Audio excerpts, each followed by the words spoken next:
আজকে আমি আবারও নিয়ে চলে এসেছি পঞ্চম শ্রেণী 128 পাতার অঙ্ক, যেটি খুবই গুরুত্বপূর্ণ এবং আসতে পারে। চলো দেখা যাক। এই অঙ্কটি খুবই গুরুত্বপূর্ণ, ভালো করে তোমরা দেখবে।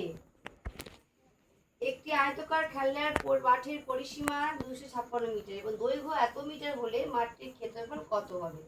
ক্ষেত্রফল বার করতে দিয়েছে। ক্ষেত্রফলের সূত্র কি? দৈর্ঘ্য গুণ প্রস্থ। তাহলে এখানে দৈর্ঘ্য গুণ প্রস্থ তো বলেছে, কিন্তু দৈর্ঘ্য বার আছে, প্রস্থ নেই। সেক্ষেত্রে আমাকে কি করতে হবে? প্রস্থ বার করে নিতে হবে। তাহলে কি লিখবো? আয়তকার জমির প্রস্থ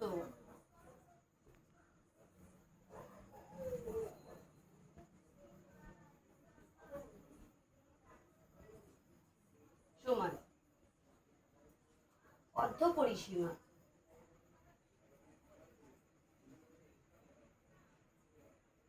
বিয়োগ দৈর্ঘ্য। অর্ধ পরিসীমা কত দেওয়া আছে? পরিসীমা কত দেওয়া রয়েছে? 256।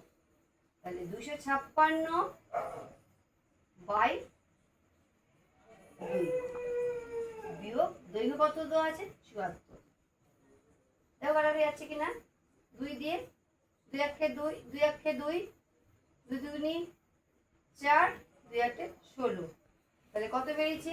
128 বিয়োগ 74। বিয়োগ করে কত পাচ্ছি?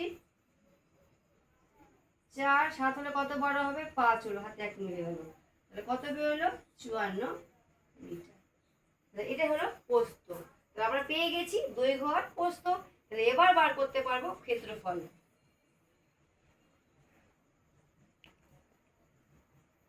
আয়তকার জমির ক্ষেত্রফল সূত্র কি? দৈর্ঘ্য গুণ প্রস্থ।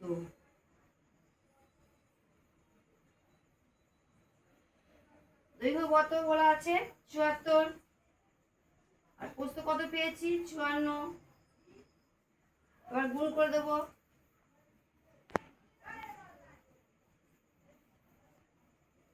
4 4 16, 6 হাতে 1, 4 7 28, 1 29, 4 5 20, 0 হাতে 2, 35 আর 2 37, 6 9 9 3।